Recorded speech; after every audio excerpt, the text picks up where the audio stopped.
Yay, it's my favorite part of any critique, talking about the plot. So our story begins on this very, sci-fi heavy intro, where we follow a group of Digimon, I guess, who are running through, a computer's mainframe or the internet or something. We don't know how they got there or what they're doing there, but they all start fighting. And this little Digimon, I'm just gonna tell you its name. Its name is Calamon. In the midst of the fighting, he gets shot out of this digital limbo zone and ends up in the real world.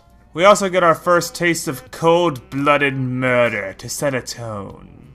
Yes. Yes! Yeah. Okay, but now we get to meet our main hero for this story, Takato. And this is the appropriate time I think I should mention this. While this season is a complete reboot with a whole, new cast of characters and a whole new universe, we're not left completely in the dark about Digimon. We're not starting 100% over, because Digimon do exist, and technically Tai, Kari, and Davis do exist also. But in the same way they exist to us, in a fictional way. Kids in this universe collect the cards to battle each other. They play the video game, and they also watch the TV show. So yeah, Digimon is not a foreign concept in this universe, especially to our main kid here, Takato, who is a socially awkward Digimon nerd. He plays the card game every recess, and he draws Digimon in class constantly. I was gonna call him a huge geek, but then I remembered when I was about his age, I would also sit in class and draw Pokemon and Digimon and whatever I saw on TV. So I am relating to Takato strictly on the fact that when we were both 10 years old, we were complete and utter nerds. So anyway, Takato is playing the card game with his two friends, Kenta and Kazu, who you will be completely sick of by the end of this.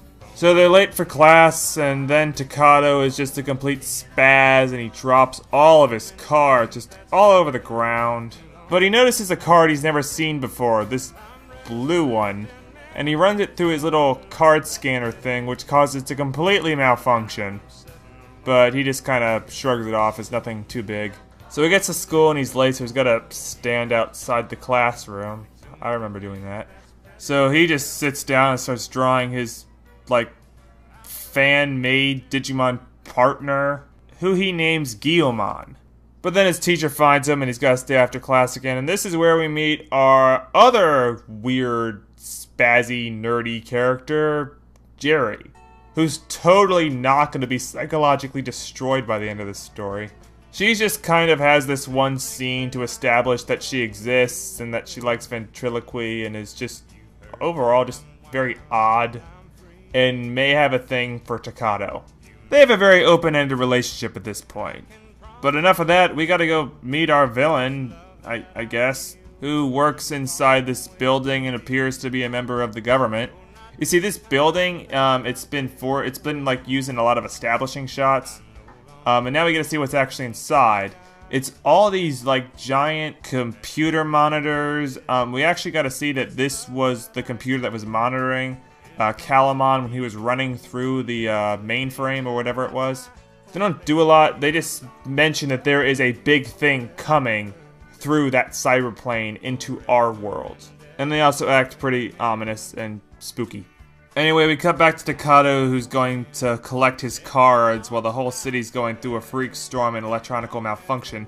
And when he goes to check on his cards, he finds that his card scanner has turned into a Digivice. He kind of looks at it a little bit and doesn't know what to make of it and says it's empty. Well, that's enough of that scene. Now we cut back to Calamon, who's bemoaning the fact there's nobody to play with.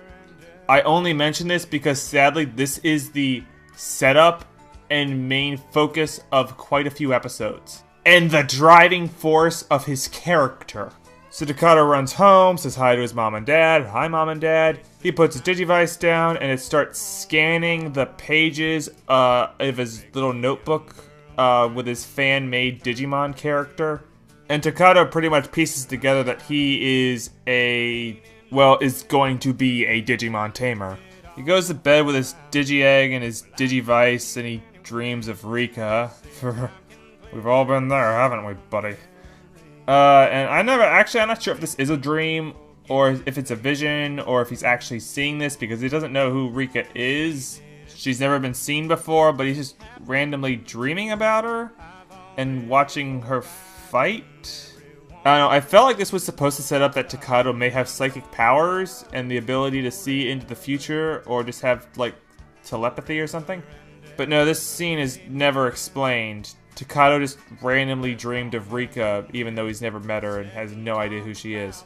But he wakes up and goes to school and tells his friends about his dream, and they're obnoxious twats. God, why do I feel like this episode both has nothing going on, but is also just really busy? So I'm just going to start skipping around a little bit more. Takato says he's going to go find his Digimon partner using the, like, locator in his Digivice. The whole world is, like, acting all weird. There's, like, a storm or something. And we got a shot of Henry over here. He's setting him up as a future hero. Takato goes climbing through some sewers. We get more ominous shots of this guy. And he finds what he believes to be his Digimon partner, Guilmon. And it's retarded. No, actually, it's just a newborn baby Digimon.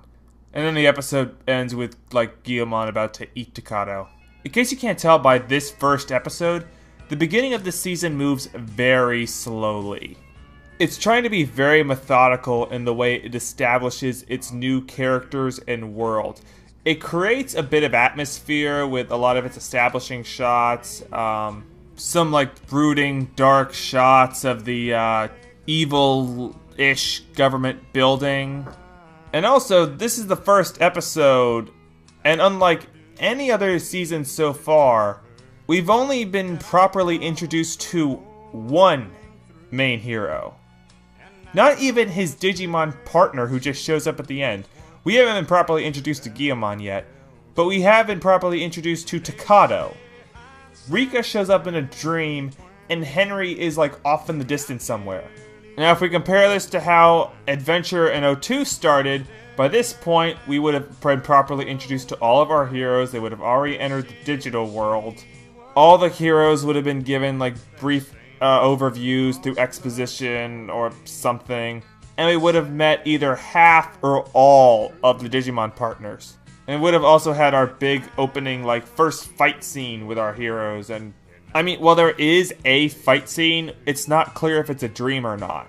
But yeah, you can definitely see, like, the directional difference this season's trying to take as opposed to the other ones.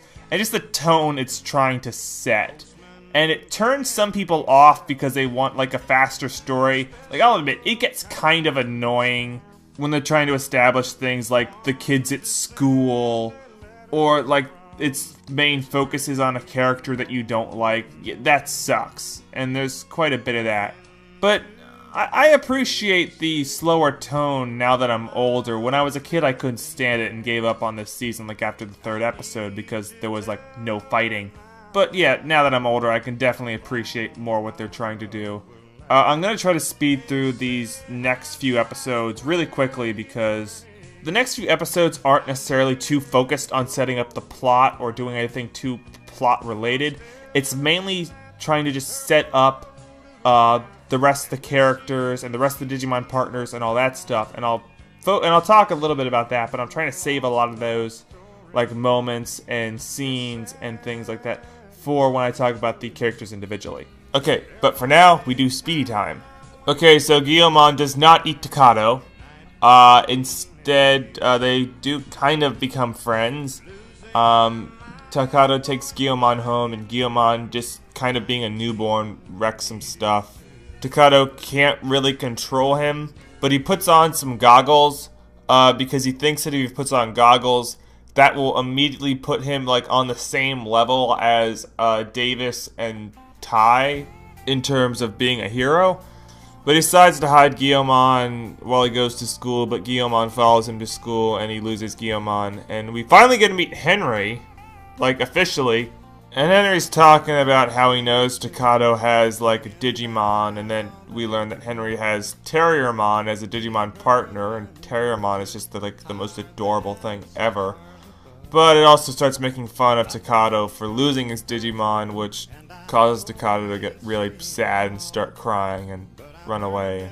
But then he finds Guillemon, and on the way home, they get ambushed by Rika, who has a very powerful Digimon named Renamon, and she is attacking Guillemon because she views the Digimon coming to Earth as like part of a game and a fight for survival, and she kills Digimon and then has Renamon absorb their energy to become stronger. Meanwhile, Henry is the exact opposite, believing that Digimon that came to Earth came here to escape the fighting, making him kind of a pacifist. Also, I guess I should mention that to get around the fact that nobody in this season digivolves for the first couple episodes, the show has a kind of workaround. You can temporarily power up your Digimon by swiping the trading cards through your Digivice. And then it gives them a variety of stuff. Makes them stronger, gives them wings, metal hand, whatever.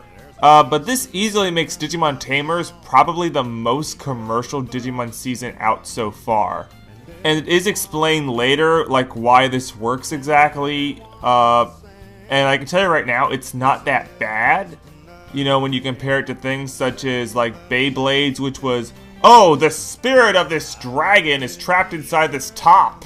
Or Yu-Gi-Oh, which was, oh, the ancient Egyptian gods are living inside these cards, and we summon them and they do battle. It's not as bad as that sort of product placement. But still, this is the first Digimon season to outright say, buy our cards, or buy our whatever, to make your Digimon stronger. So anyway, Renamon's about to murder Guillemon, and then Henry shows up and starts lecturing Rika about, oh, you Digimon aren't meant to fight, they're our friends, and stuff like that, and then Rika just says, I'm going home. After this, Takato and Henry become good friends and find a place to hide Guillemon. We also learn that Rika is like a Digimon celebrity because she's the second best card player in all of Japan, making her the, quote, Digimon queen. And she's obsessed with being the very best. And then we get more ominous shots of this guy. Okay. And this is kind of the show for a while. Like, this seems like the main focus of the first part of the arc is just trying to get these kids to come together as a group. Because in the previous seasons, it was, oh, these kids are prophecy children that need to be together to fight evil, or they're forced into, like, service for the government, or a foreign land that they need to stick together to survive in. No, this takes place not in a foreign land, but in the real world, and there's no prophecy saying they need to come together to fight evil. These are just kids that happen to have Digimon. And these kids don't seem to really like each other.